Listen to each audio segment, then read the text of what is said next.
ஒரு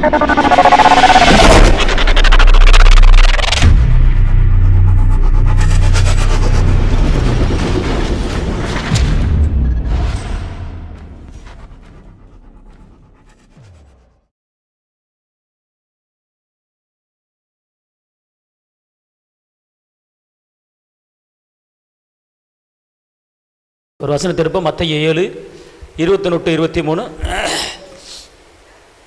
பரலோகத்தில் இருக்கிற என் பிதாவின் சித்தத்தின்படி செய்கிறவன் பரலோகத்தில் பிரவேசிப்பேனே அல்லாமல் என்னை நோக்கி கர்த்தாவே கர்த்தாவே என்று சொல்லுகிறவன் அதில் பிரவேசிப்பதில்லை. அப்போ என்ன அர்த்தம் என்று கேட்டீங்கன்னா, அவருடைய சித்தத்தின்படி செய்கிறவன் எவனோ அவனே பரலோக ராஜ்யத்திலே பிரவேசிக்க வேண்டும்.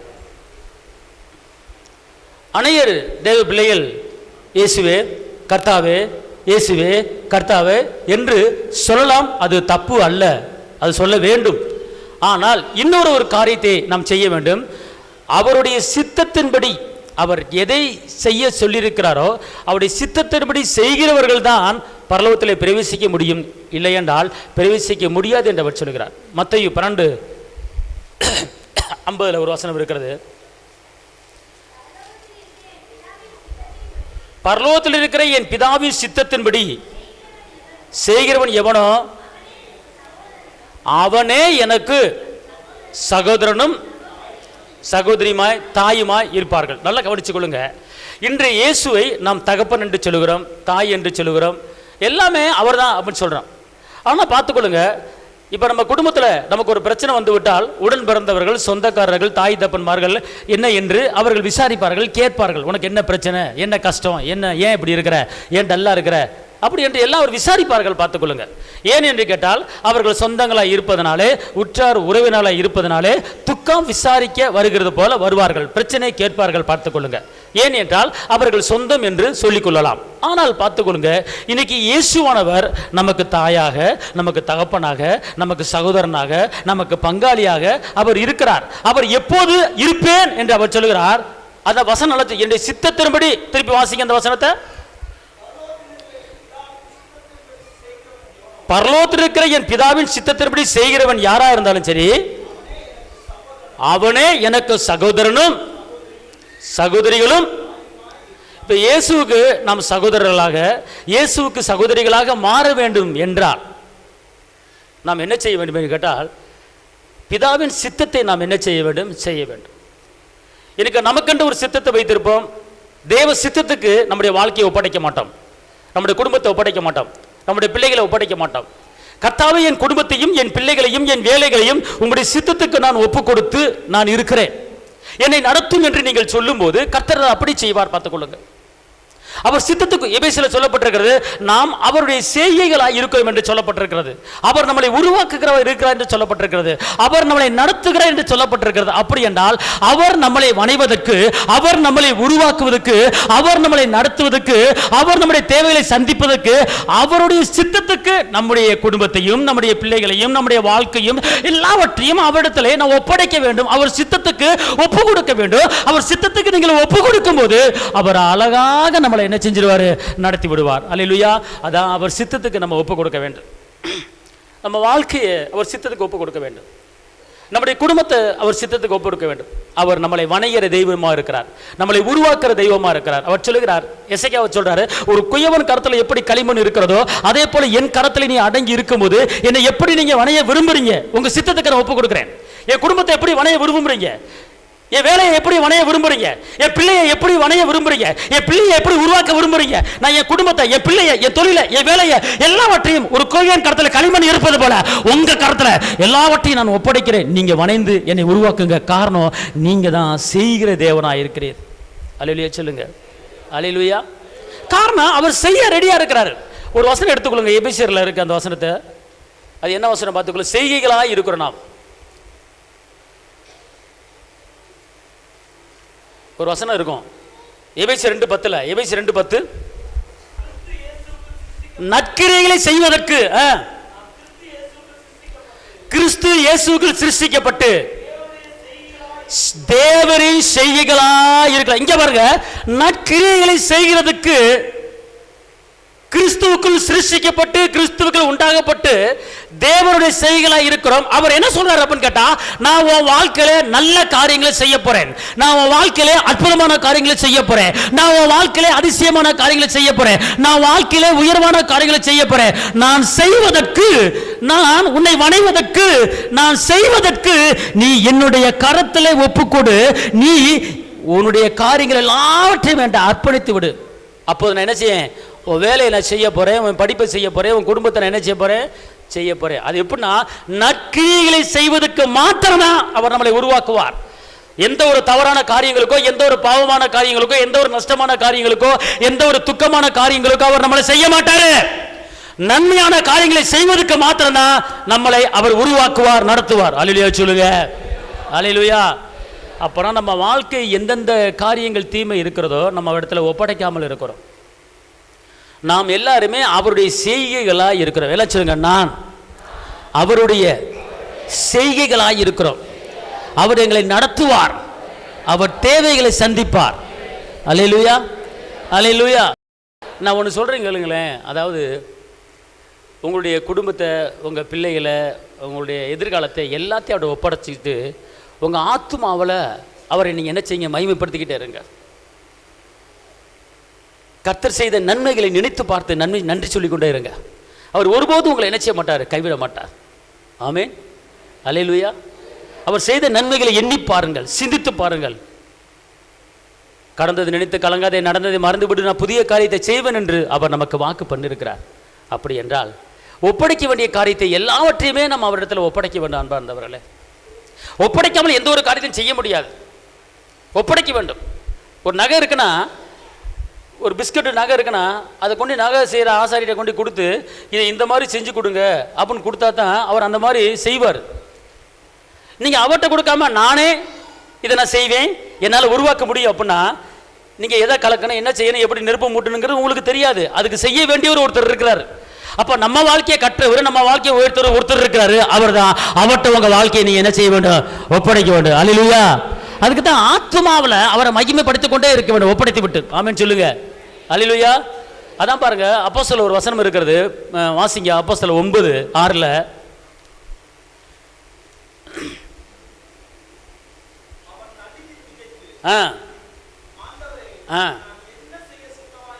பார்த்தீங்களா, பவுல் அடிக்கிறாரு, சவுலாகிய பவுல் சொல்றாரு, ஆண்டவரே நான் என்ன செய்ய சித்தமா இருக்கிறீங்க. அவர் என்ன செய்யறாரு, தான் வாழ்க்கையை முழுவதுமாக ஒப்படைச்சிட்டாரு. தான் பழைய வாழ்க்கையை அழிச்சிட்டாரு, கிறிஸ்துவ மக்களை குடும்பப்படுத்த அழிச்சிட்டாரு. ஆனால் நான் என்ன செய்ய நீங்க சித்தமா இருக்கீங்க. எல்லாம் சொல்லுங்க, இயேசுவே நான் என்ன செய்ய நீங்க சித்தமா இருக்கீங்க, என்னை நீங்க உருவாக்குங்க, நடத்துங்க, என் வாழ்க்கை படத்தில் ஒப்படைக்கிறேன். அல்லேலூயா, அல்லேலூயா. நீங்கள் ஒப்படைச்சிட்டா போதும், அவர் எல்லாமே நல்லபடியாக செய்வார். நீங்கள் எதுவுமே என்ன செய்யக்கூடாது, எதுவுமே நீங்கள் உங்களோட டிசைட் பண்ண வேண்டிய அவசியம் இல்லை. உங்கள் வாழ்க்கை அவர் கொடுத்துருவார், பார்த்துக்கொள்ளுங்க. அதுதான் வேத வசனங்களை தியானிக்கணும், வேத வசனங்களை படிக்கணும், பார்த்துக்கொள்ளுங்க. அதை படிக்கும்போது கர்த்தர் அதோட வார்த்தை மூலமாக பேசுவார், பார்த்துக்கொள்ளுங்க. அல்லேலூயா சொல்லுங்க, அல்லேலூயா சொல்லுங்க. இயேசுவே என்னோடு பேசும், என்னோடு பேசும், நான் என் வாழ்க்கையை உம்முடைய கரத்தில் ஒப்படைக்கிறேன். அல்லேலூயா. அநேகர் பார்த்துக்கொள்ளுங்க, வாழ்க்கை ஏசப்பட ஒப்படைக்க மாட்டாங்க. இப்போ அடுத்த வருஷம் ஒரு குடும்பத்தில் ஒரு கல்யாண காரியம் இருக்குன்னு வச்சுக்கொள்ளுங்களேன். அந்த கல்யாண காரியத்தை தேவன் கருத்தில் நீங்கள் என்ன செய்யணும், ஒப்பு கொடுக்கணும். ஒப்பு கொடுத்துட்டு நீங்கள் ஆத்துமாலை என்ன செய்யணும், தேவனை மகிமைப்படுத்தணும், ஆத்துமாலை தேவனை துதிக்கணும், ஆத்துமாலை தேவன் நன்றி சொல்லிட்டு இந்த வசனங்களை தியானம் பண்ணிக்கொண்டே இருங்க, இந்த வசனங்களை சிந்தித்து கொண்டே இருங்க. இந்த வசனத்தை சிந்திக்கும் போது, வசனத்தை தியானம் பண்ணும்போது அந்த வசனம் உங்களை என்ன செய்யும், அதாவது வசனம் புடமிடும் சொல்லப்பட்டிருக்கிறது, வசனம் சரிபடும் சொல்லப்பட்டிருக்கு, வசனம் சீரல்லாத காரியத்தை சீர்படுத்தும் சொல்லப்பட்டிருக்கு. அப்போ நம்ம வாழ்க்கையை முழுவதுமாக என்ன செய்யணும், ஒப்படைக்கணும். எல்லாம் சொல்லுங்க, இயேசுவே என்னுடைய எதிர்காலம், என் குடும்பம், என் வேலை, என் பிள்ளைய படிப்பு எல்லாவற்றையும் உம்மிடத்திலே ஒப்படைக்கிறேன். பவுலடிகளார் சொன்னது போல, நான் என்ன செய்ய சித்தமா இருக்கிறீர், என் சித்தத்தை உம்மிடத்தில் ஒப்புக் கொடுக்கிறேன், என்னை வணைந்து உருவாக்குங்க, என்னை நடத்துங்க. அல்லேலூயா, அல்லேலூயா. அப்ப தேவ சித்தம் என்றால் என்ன, தேவ சித்தம் என்றால் என்னன்னு கேட்டா, தேவ சித்தத்தை செய்கிறவன் தான் பரலோகத்துக்கு போக முடியும். தேவ சித்தத்தை செய்யாதவன் பரலோகத்துக்கு போக முடியாது. அப்படித்தான் முதல் வசனம் வாசித்தோம். அப்பனா என்னை கர்த்தாவே கர்த்தாவே என்று சொல்லுகிறவன் பரலோகத்துக்கு போக முடியாது. தேவ சித்தத்தை, பிதாவின் சித்தத்தை செய்கிறவன் யாரா இருந்தாலும் சரி அவன் பரலோகத்துக்கு போக முடியும். ஆனா என்னை கர்த்தாவே கர்த்தாவே சொல்லுகிறவன் பரலோகத்துக்கு வர முடியாது. அப்படி என்றால் நீ கர்த்தாவே என்று சொல்வதற்கு முன்னாலே, இயேசு என்று சொல்வதற்கு முன்னாலே, அவரை மகிமைப்படுத்துவதற்கு முன்னாலே, அவரை துதிப்பதற்கு முன்னாலே என்னுடைய சித்தத்தை நீ செய்கிற ஆளா இருந்தால் நீ பரலோகத்துக்கு போக முடியும். இல்லைனா பரலோகத்துக்கு போக முடியாது. அவர் சித்தத்தை செய்கிறவன் பரலோகத்துக்கு போவான். அல்லேலூயா. எல்லாம் சொல்லுங்க, நான் பரலோகத்துக்கு போகணும், நான் பரலோகத்துக்கு போகணும். நான் கர்த்தாவே இயேசுவேன் சொல்லுவேன், ஆனா அவர் சித்தத்தை செஞ்சுட்டு சொல்லுவேன். அவர் சித்தத்தை செஞ்சுட்டு கர்த்தாவே என்று நான் சொல்லுவேன். அப்போ நான் பரலோகத்துக்கு போவேன். பரலோகத்துக்கு போகணும் யார் யார் ஆசை இருக்கிறது? பரலோகத்துக்கு போறதுக்கு வழி என்னன்னு கேட்டீங்கன்னா, பிதாவின் சித்தத்தை யார் யார் செய்கிறார்களோ அவர்கள் பரலோகத்துக்கு போக முடியும். பைபிள் சொல்லுதா சொல்லலையா? வேதவசனம் சொல்லுதா? ஆனா நான் கர்த்தாவே கர்த்தாவே என்று சொல்லி கொண்டிருக்கிறேன், நான் பரலோகத்துக்கு போயிடுவேன் அப்படின்னு சொல்ல முடியுமா? அல்லேலூயா, அல்லேலூயா. ஜெபத்துல கர்த்தாவே சொல்றோம், விண்ணப்பத்தை கர்த்தாவே சொல்றோம், நல்லது. ஆனால் அவர் என்ன சொல்றாரு? நீ கர்த்தாவின் சொல்லு, தவறல்ல, ஆனால் என்னுடைய சித்தத்தின்படி நீ செய்து விட்டு நீ கர்த்தாவே என்று சொல். ஆமென் சொல்லுங்க. அல்லேலூயா. சரி, 1 தெசலோனிக்கர் 4:3, 1 தெசலோனிக்கர் 4:3, நீங்கள் பரிசுத்தமுள்ளவர்களாக வேண்டும் என்பதே தேவனுடைய பரலோகத்துக்கு போறதுக்கு ஒரு சித்தம். அது என்ன சித்தம்? நான் பரிசுத்தராய் இருப்பது போல நீங்களும் பரிசுத்தராய் இருங்கள். நீங்கள் பரிசுத்தராய் இருக்கும் போது நீங்கள் கண்டிப்பான முறையிலே பரலோகத்துக்கு என்ன செய்ய முடியும்? அப்ப பரலோகத்துக்கு போறதுக்கு ஒரு வழி, பல வழி இருக்கிறது. அதுல ஒரு வழி, நீங்கள் பரிசுத்தராய் இருந்தால் நீங்கள் தேவ சித்தத்தை நிறைவேற்றுகிறீர்கள். அல்லேலூயா சொல்லுங்க. அல்லேலூயா. அப்ப பரிசுத்தமான ஒரு வாழ்க்கை வாழும்போது, யோக்கியமான ஒரு வாழ்க்கை வாழும்போது, தூய்மையான ஒரு வாழ்க்கை வாழும்போது நீங்கள் தேவ சித்தத்தை நிறைவேற்றிக் கொண்டு இருக்கிறீர்கள். அதன் மூலமாக நாம் எல்லாரும் பரலோகத்துக்கு போக முடியும். கையை தட்டி அப்பாவுக்கு நன்றி சொல்லுங்க. அல்லேலூயா. 1 தெசலோனிக்கர் 5:18 என்ன சொல்லுதுன்னா, 1 தெசலோனிக்கர் 5:18, சீக்கிரம். எல்லாவற்றையும் ஸ்தோத்திரம் செய்யுங்கள், அப்படி செய்வதே கிறிஸ்து இயேசுவுக்கு உங்களை குறித்து. எப்பெல்லாம் ஸ்தோத்திரம் செய்யணும்? எல்லாவற்றிலும். அல்லேலூயா. எப்பெல்லாம் ஸ்தோத்திரம் செய்யணும்? எல்லாம் சொல்லுங்க. நானே எல்லாவற்றிலும் எப்போதும் ஸ்தோத்திரம் சொல்லிக்கொண்டே இருப்பேன். அல்லேலூயா. சில பேருக்கு திடீர்னு ஒரு 10,000 மணியாட்டு வந்தோன்னு சரி, சோத்ராண்டவரே சோத்ராண்டவரே சோத்ராண்டவரே. இன்னைக்கு ஆஸ்பத்திரி செலவு 2,000. சோத்ராண்டவரே சோத்ராண்டவரே சோத்ராண்டவரே சொல்லுவோமா? ஐயோ 2,000 செலவாயிருச்சு. ஆனால் அவர் சொல்றாரு, உன் குடும்பத்தில் உன் வாழ்க்கையில எல்லாவற்றிலும் என்ன செய்யணும்? சோத்திரம் செய்யணும். புருஷன் அடித்தாலும் சோத்திரம், வீட்டுக்காரம்மா கஞ்சி ஊற்றினாலும் சோத்திரம், வீட்டுக்காரம்மா மறைச்சாலும் சோத்திரம், வீட்டுக்காரம்மா அப்படி திரும்பிக்கிட்டு இருந்தாலும் சோத்திரம், வீட்டுக்காரம்மா பெட்டி தூக்கிட்டு அம்மா வீட்டுக்கு போனாலும் சோத்திரம், புருஷன்காரன் காசு கொடுக்காட்டினாலும் சோத்திரம். வீட்டில் இது எல்லாமே என்ன செய்யும்? நடக்கும். அப்போ அந்த நேரத்தில், ஆண்டவரே என் மனைவி கரண்டி தூக்கி மண்டையை உடச்சிட்டா, சோத்திரம் ஆண்டவரே சோத்திரம் ஆண்டவரே. ஆண்டவரே வீட்டுக்காரன் இன்னைக்கு 10-300 ரூபா கொடுப்பேன், நீ கொடுக்கல ஆண்டவரே, சோத்திரம் ஆண்டவரே. ஆனா நம்ம சோத்திரம் செய்யாம என்ன செய்வோம்? ஆத்திரம் செய்வோம். என்ன செய்வோம்? நேற்று 300 ரூபா வந்து கொடுத்த, இன்னைக்கு வந்து கொடுக்கல, எதை வச்சு உனக்கு கஞ்சி ஊத்துறது, எதை வச்சு உனக்கு ஒட்டுறது வாயில, இப்படி வந்து எப்படி செய்யறது? குடும்பத்தை நீ நடத்துக்க, நான் நடத்த மாட்டேன் போ அப்படின்னு டக்குப்புக்குன்னு சொல்லுவோம். ஆனா கர்த்தர் சொல்றாரு, உன் குடும்பத்துல எல்லாவற்றிலும் எந்த நேரத்திலும் எந்த சமயத்திலும் சோத்திரம் செலுத்திக் கொண்டே இரு அப்படின்னு சொல்லப்பட்டிருக்கிறது. அல்லேலூயா சொல்லுங்க. அல்லேலூயா. அப்ப நான் ஆத்திரத்துக்கு நம்ம இடம் கொடுக்காம சோத்திரத்துக்கு நம்ம என்ன செய்யணும்? சொல்லுங்க. ஆத்திரத்துக்கு நான் இடம் கொடுக்க மாட்டேன். நான் ஆத்திரத்துக்கு இடம் கொடுக்க மாட்டேன், நான் சோத்திரத்துக்கு இடம் கொடுப்பேன். அல்லேலூயா. அதுதான் எல்லாவற்றையும் நீங்க என்ன செய்யுங்க? சோத்திரம் செய்வதே பிதாவின் சித்தமாக இருக்கிறது. அல்லேலூயா சொல்லுங்க. எங்க எப்ப பார்த்தாலுமே சந்தோஷம், எப்ப பார்த்தாலுமே சமாதானம், எப்ப பார்த்தாலும் வருமானம், எப்ப பார்த்தாலுமே செழிப்பு, எப்ப பார்த்தாலும் வெற்றி எப்படியா நம்ம குடும்பத்துக்கு வருமா? இங்கிட்டாவது ஒரு பக்கம் சின்ன பஞ்சாயத்து வரத்தான் செய்யும், சின்ன கட்ட பஞ்சாயத்து வரும், சிறு புருஷன் முன்னாடி வரத்தான் செய்யும். வீட்டுக்காரங்க முறைக்க தான் செய்வாங்க, வீட்டுக்காரங்க முறைக்க தான் செய்வாங்க. காப்பி போட மாட்டாங்க.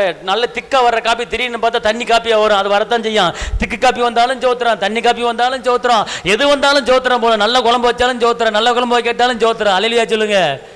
அல்லேலூயா. அல்லேலூயா, அல்லேலூயா. அப்ப தேவ சித்தத்தை நாம் என்ன செய்ய வேண்டும்? நிறைவேற்ற வேண்டும் என்றால் நாம் என்ன செய்ய வேண்டும்? என்ன செய்யணும்? எல்லாவற்றிலும் என்ன சொல்லுங்க? எல்லாவற்றிலும் நான் சோத்திரம் செய்வேன். எல்லாவற்றிலும் வருமானம் வந்தாலும் சோத்திரம், வருமானம் வராட்டினாலும் சோத்திரம், முறைச்சாலும் ஸ்தோத்திரம், முறைக்காட்டினாலும் ஸ்தோத்திரம், கஞ்சி ஊத்தினாலும் ஸ்தோத்திரம், கஞ்சி ஊத்தினாலும் ஸ்தோத்திரம். அல்லேலூயா. எல்லாம் சொல்லுங்க. என் வீட்டில் என்ன நடந்தாலும் சரி ஸ்தோத்திரம் தான், ஆத்திரம் கிடையாது. கையை பிடிச்சி சொல்லுங்க. ஏக்கா, உங்க வீட்டில் என்ன நடந்தாலும் சரி ஸ்தோத்திரம் தான் செய்யணும், ஸ்தோத்திரம் தான் செய்யணும். ஆத்திரத்துக்கு இடம் கொடுக்கக்கூடாது, ஆத்திரத்துக்கு இடம் கொடுக்கக்கூடாது. வீட்டுக்கிழமை அவனையும் சொன்னாலும் சரி சோத்திரமா சோத்திரமா சோத்திரமா. அல்லேலூயா. அப்படி சொல்லிவிடுங்க, வேற ஒண்ணுமே கிடையாது. பாப்பா என்னடா வைவான்னு பார்த்தா திட்டுவன் பார்த்தா சோத்திரம் சொல்லிக்கிட்டு இருக்கான், சரி வா போ அப்படின்ட்டு. அல்லேலூயா. இப்போ வீட்டுக்காரவ என்னத்தை வச்சிருக்க, என்ன செஞ்சுக்கிட்டு இருக்க அப்படின்னு கேட்டா, சரி சோத்திரங்க சோத்திரங்க, வாங்க வாங்க சோத்திரம் சோத்திரம் சோத்திரம், சாப்பிடுங்க சோத்திரம் சோத்திரம் சோத்திரம். நான் என்ன சொல்லிட்டு இருக்க, என்ன செஞ்சுட்டு இருக்க? சோத்திரங்க சோத்திரங்க சோத்திரங்க. ஐயோ சரி விடுமா அப்படின்னு சொல்லி முடிஞ்சு போயிரு. சோத்திரம் வந்து ஆத்திரத்தை முறியடிச்சிருக்கு. ஐயா தட்டப்பா வந்து. அல்லேலூயா. சோத்திரம் என்ன சொல்லுங்க? சோத்திரம் ஆத்திரத்தை முறியடிச்சிடும். அதனால 1 தெசலோனிக்கேயர் 5:18 படி எல்லாவற்றிலும் நான் சோத்திரம் மட்டும்தான் செய்வேன். அல்லேலூயா சொல்லுங்க. அல்லேலூயா. அடுத்து 1 தீமோத்தேயு 2:4 1 தீமோத்தேயு 2:4 எல்லா மனிதர்களும் ரட்சிக்கப்படவும்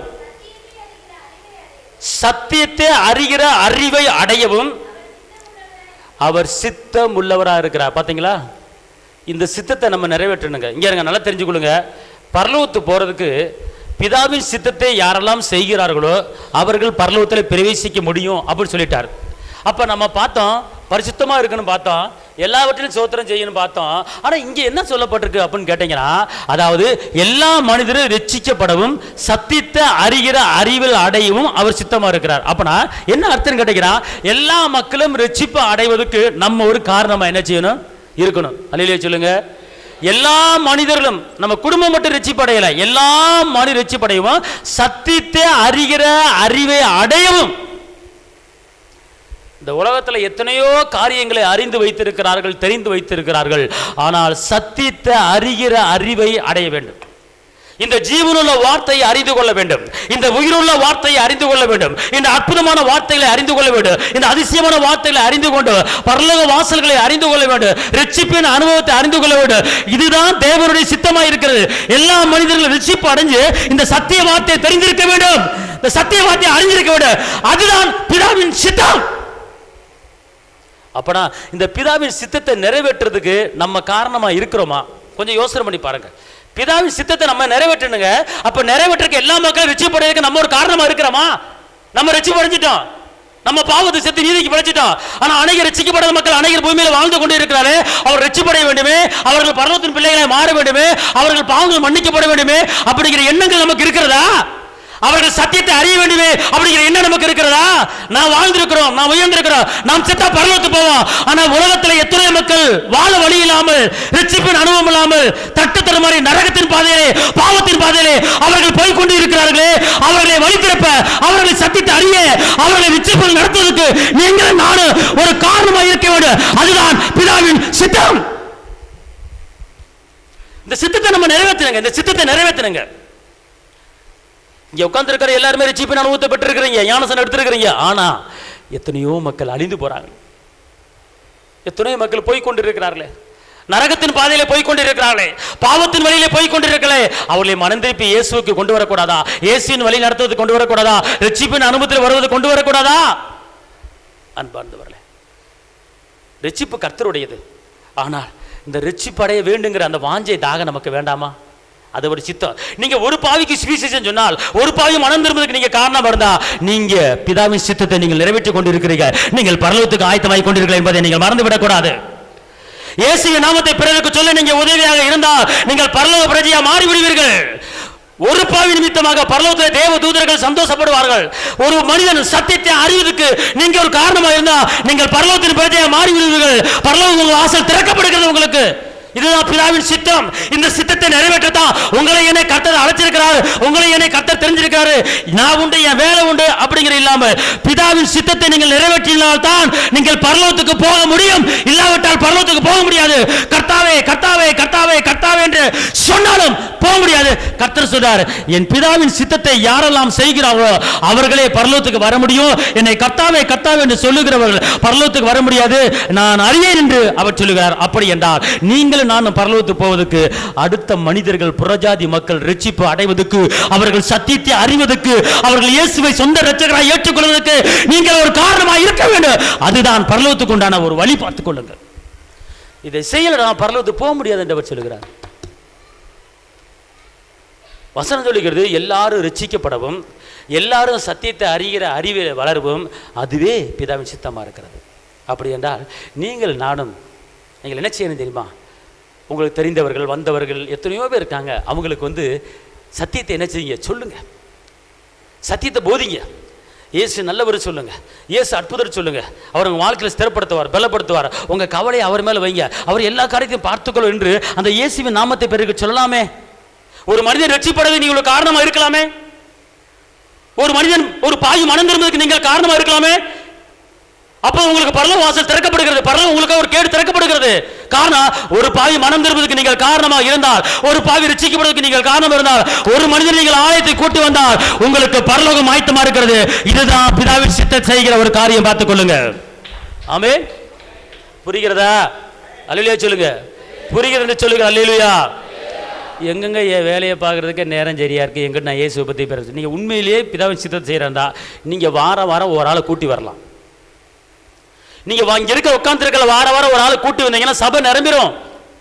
நீங்கள் செய்கிற சபைக்கு அல்ல, ஊழியருக்கல்ல, நீங்கள் பரலோகத்துக்கு போகிறதுக்கு ஒரு கிஃப்ட்டு. நீங்கள் பரலோகத்துக்கு போகிறதுக்கு ஒரு வழி பார்த்துக்கொள்ள. இங்கே பாருங்களேன், அதாவது எவ்வளோ கோடிக்கணக்காக பணம் வச்சிருக்க, எவ்வளோ நகை வச்சிருக்க அப்படி அல்ல. ஒரு பாவி மனம் திரும்பினால், வேதம் சொல்லுகிறது, ஒரு பாவி மனம் திரும்பினால் பரலோகத்திலே தேவ தூதர்கள் மத்தியிலே சந்தோஷம் உண்டாகிறது. நீங்க ஒரு பாவிக்கு மனம் திரும்புறதுக்கு நீங்க ஒரு காரணமா இருந்தா அங்க உங்களை குறித்து பரலோகம் சந்தோஷத்தில் நிரம்பி இருக்குங்க. கொஞ்சம் யோசனை பண்ணி பாருங்க. ஒரு பாவி மனம் திரும்ப நீ காரணம் இருந்தா உங்களை குறித்து பரலோகம் சந்தோஷப்படுகிறது, உங்களுக்கு பரலோகம் திறக்கப்படுகிறது. இதான் பிதாவின் சித்தம். அப்படி என்றால் இப்ப வாழ்கிற வாழ்க்கையை பார்த்து கொண்டு இருக்கிறோம்.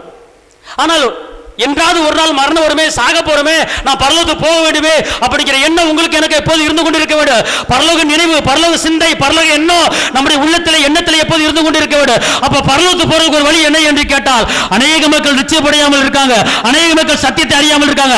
அவர்கள் சத்தியத்தை அறிய வேண்டும், அவர்கள் ரட்சிப்பு அடைய வேண்டும். அதுக்கு நான் ஒரு கருவியாக இருக்க போறேன் அப்படிங்கிற உணர்வு ரட்சிப்பின் அனுபவத்துக்கு அநேக மக்களை கொண்டு வரும்படியாக கர்த்தர் உங்களை தெரிந்திருக்கிறார், கர்த்தர் உங்களை அழைச்சிருக்கிறார். அதுதான் பரலோகத்துக்கு போகிறதுக்கு ஒரு வழி. ஆமென். அல்லேலூயா சொல்லுங்க. அல்லேலூயா. அன்பார்ந்தவளே, ஒரு காரியத்தை நீங்கள் தீர்மானம் பண்ணுங்க. உங்களுக்கு தெரிந்தவர்கள் எத்தனை பேர் இருக்கிறார்கள்? அவள் இயேசுவின் அன்பை பிறருக்கு சொல்லுங்க. நீங்கள் எப்படி கஷ்டப்பட்டீங்க, நீங்கள் எப்படி வந்தீங்க, நீங்கள் எப்படி இயேசுவை சொந்த ரசனை ஏற்றுக்கொண்டீங்க. அது மாதிரி எத்தனையோ கஷ்டப்படுகிறவர்கள் இருக்கிறார்கள், வேதனை பெறுகிறார்கள். அவர்களுக்கு இயேசு பற்றி சொல்லுங்கள், சபைக்கு அழைத்து வாருங்கள். அதன் மூலமாக உங்களுக்கு தான் நன்மை. பரலோகத்தில் உங்கள் பேரை சொல்லி தான் சந்தோஷப்படுறாங்க தேவ தூதர்கள். அப்ப கர்த்தர் உங்களை என்ன செய்றாரு? பரலோகத்துக்கு ஆயத்தமாக்குறாருங்க. ஆயத்தமானா நான் கிறிஸ்தவன் என்று சொல்லுகிறவன் பரலோகத்துக்கு போக முடியாது. கிறிஸ்துவை பேரை வைத்தபடி பரலோகத்துக்கு போக முடியாது. கர்த்தர் சொல்றாரு, என் சித்தத்தின்படி செஞ்சாதான் நீ பரலோகத்துக்கு வர முடியும் அப்படிங்கிறார். கிறிஸ்துவ பேர் வைப்பது பெரிய காரியம் கிடையாது. ஆனால் அவருடைய சித்தம் என்ன, அவர் என்ன செய்ய சொல்லி இருக்கிறாரு அதன்படி செஞ்சாதான் அவர் சித்தம். அப்பதான் பரலோகம், இல்லைன்னா பரலோகம் இல்லை அப்படிங்கிறார். இந்த உலகம் முழுவதையும் ஆதாயப்படுத்திக் கொண்டால் தன் ஆத்மாவை நஷ்டப்படுத்தல என்ன லாபம்? இந்த உலகத்தில் எவ்வளவு சம்பாதிக்கலாம், ஆனால் இந்த ஆத்மா நஷ்டம் அடையக்கூடாது. இந்த ஆத்மா நஷ்டம் அடையக்கூடாது. இந்த ஆத்மா இயேசுவை ஏற்றுக்கொள்ள வேண்டும். இந்த ஆத்மா தேவனை துதிக்க வேண்டும். இந்த ஆத்மா சத்தியத்தை அறிந்து கொள்ள வேண்டும். அதுதான் அவருடைய சித்தமா இருக்கிறது. அதுக்கு நாம் காரணமா இருக்க வேண்டாம். பாண்டவர் நம்மளை கரம் பிடித்து நடத்துகிற இயேசு நம்மளை நடத்துவார். நீங்களாம் பாடுபடணுங்க, பாடுபடணும். அவருக்காக நம்மளை வாழ வச்சிருக்கிறாரு, நம்முடைய தேவைகளை சந்திச்சிருக்கிறாரு, நம்முடைய பாவங்களை மன்னிச்சிருக்கிறாரு. அந்த தெய்வத்துக்கு நாம் செய்கிற கடன் என்ன, பிரதிபலன் என்ன? நாம் அவரை பிறருக்கு சொல்ல, அவர் அன்பை பிறருக்கு எடுத்து சொல்ல வேண்டும். பண்றேன் அநேக ஜனங்களை தேவன் பக்கம் திருப்ப வேண்டும். சத்தியத்தை அறிவிலே அவர்களை வளர்வதற்கு நாம் என்ன செய்ய வேண்டும்? அதற்காக இரவும் பகலும் பாடுபட வேண்டுங்க. அதுக்கு தாங்க ஏசப்பா உங்களை அழைச்சிருக்கிறாரு, அதுக்கு தாங்க உங்களை தெரிஞ்சிருக்கிறாரு. காரணம், ஒரு பரலோகம் ஒன்று ஆயத்தமா இருக்கிறது நமக்காக. இந்த பூமி வாழ்க்கை நிலையான வாழ்க்கை அல்ல, நிரந்தரமான வாழ்க்கை அல்ல. நமக்கு எல்லாம் பரலோகத்துல என் தேவன் நிரந்தரமான ஒரு வாழ்க்கை ஆயத்தம் பண்ணி வச்சிருக்கிறான். 1000 வருடம் அரசாட்சியில நம்ம நிக்க போறோம். அதுக்கு தகுதி என்னன்னு கேட்டா, அநேக மக்கள் ரட்சிப்பு அடைவதற்கு, அநேக மக்கள் சத்தியத்தை அறிவில வளர்வதற்கு நீங்கள் ஒரு காரணமா இருக்கணும். இதை மட்டும் நீங்க செஞ்சிட்டீங்கன்னா பரலோக கதவு உங்களுக்கு திறந்து விட்டு கொண்டு இருக்கிறது. நீங்கள் பரலோகத்தில் என்ன செய்ய முடியும்? பிரவேசிக்க முடியும். கைத்தட்டி அப்பாக்கு 2 சொல்லுங்க. எல்லாம் சொல்லுங்க. இயேசுவே, நான் பரலோகம் போவதற்கு பல வழி இருக்கு. அதுல ஒரு வழி அநேக ரட்சிப்பு அடையவும், அநேக சத்தியத்தை அறிவில வளரவும் நான் ஒரு காரணமா இருக்கணும். நான் ஒரு பாவியும் மனந்திருப்பதற்கு நான் காரணமா இருந்தேனா எனக்கு பரலோகத்தில் இடம் உண்டு. நான் இன்னைக்கு செத்தா நாளைக்கு நான் பரலோகம் போவேன். அல்லேலூயா. உங்க மூலமா ஒரு ஆத்துமா ஆதாயம் ஆயிருக்கணுங்க. அது ஒரு பெரிய சந்தோஷம். அதாவது கோடிக்கணக்கான பணம் கிடைச்ச சந்தோஷம். உங்க ஒரு ஆள் ரசிக்கப்படாது, உங்க மூலமா ரசிப்படைஞ்சு ஞானத்தை எடுத்துட்டாங்கன்னா உங்க நட வித்தியாசம், உங்களுக்கு பரலோகத்தில் இடம் வந்துருச்சு. சந்தோஷம் பாருங்க. அல்லேலூயா சொல்லுங்க. அல்லேலூயா. இன்னொரு வசனத்தை எடுத்துக்கொள்வோம். எபிரேயர் 10:36. நீங்கள் தேவனுடைய சித்தத்தின்படி செய்து வாக்குத்தத்தம் பண்ணப்பட்டதை பெறும்படிக்கு பொறுமை உங்களுக்கு. இங்க இருங்க, வாக்குத்தத்தத்தை பெறுவதற்கு உங்களுக்கு ரொம்ப பொறுமை தேவை. அதுதான் தேவ சித்தம். அல்லேலூயா. ஒரு குழந்தையை பெற்றெடுக்க 10 மாசம், ஒரு காரியம் நம்முடைய குடும்பத்தை நடப்பதற்கு கொஞ்சம் அவகாசம் தேவை, பொறுமை தேவை. மேகமூண்ட திரளான சாட்சி கண்ணு முன்னால் இருக்கிறது. அவைகளை பார்த்து நீங்க என்ன செய்யுங்க? பொறுமையோடு என்ன செய்யுங்க? ஓடுங்க, பார்த்துக்கொள்ளுங்க. அப்படி ஓடும்போது கர்த்தர் உங்களுக்கு பெரிய காரியம் செய்வார். எல்லாம் சொல்லுங்க. இயேசுவே, நான் பரலோகத்துக்கு போறதுக்கு உங்க சித்தத்தை நான் நிறைவேற்றணும். தகப்பனே, பரிசுத்தமாய் வாழ, எல்லாவற்றிலும் சோத்திரம் செய்ய, பொறுமையா இருக்க, அநேகருக்கு இயேசுவை சொல்ல, உங்களுடைய சித்தத்தை செய்ய என்னை தகுதிப்படுத்துங்க. தகப்பனே, நானும் என் வீட்டாருமோ கர்த்தரையே சேவிப்போம். தகப்பனே, இந்த நாளிலே உம்மை சேவிக்க, உம்மை ஆராதிக்க, உம்மை துதிக்க தகுதியில்லாத என்ன தகுதிப்படுத்தி சத்தியத்தை அறிகிற அறிவிலே வளருவதற்கு என்னை தகுதிப்படுத்துங்க. தகப்பனே, உங்களுடைய சித்தத்தை நான் நிறைவேற்றுவேன். சுகத்தை கொடுத்ததுக்கு நன்றி, பாதுகாப்பை கொடுத்ததுக்கு நன்றி, தேவையிலே சந்தித்ததுக்கு நன்றி. தகப்பனே, நான் வருகிற இந்த ஆலயத்தை, இந்த சபையை முழுவதுமாக நீர் ஆளுகை செய்யுங்க. இன்னும் அநேக ஆத்துமாக்கள், ஆயிரக்கணக்கான ஆத்துமாக்கள் இடம் கொள்ளாமல் போக மாட்டோம். புதிய புதிய ஆத்துமாக்களை இந்த சபையில சேர்த்து அநேகருக்கு ஆசீர்வாதமாக என்னை தகுதிப்படுத்துங்க. பரலோகத்துக்கு போறதுக்கு சபையை நிரப்ப என்னை தகுதிப்படுத்துங்க. ஏசப்பா, உடைய கரத்தில் அர்ப்பணிக்கிறேன். இயேசுவின் நாமத்தில் பிதாவே, ஆமென்.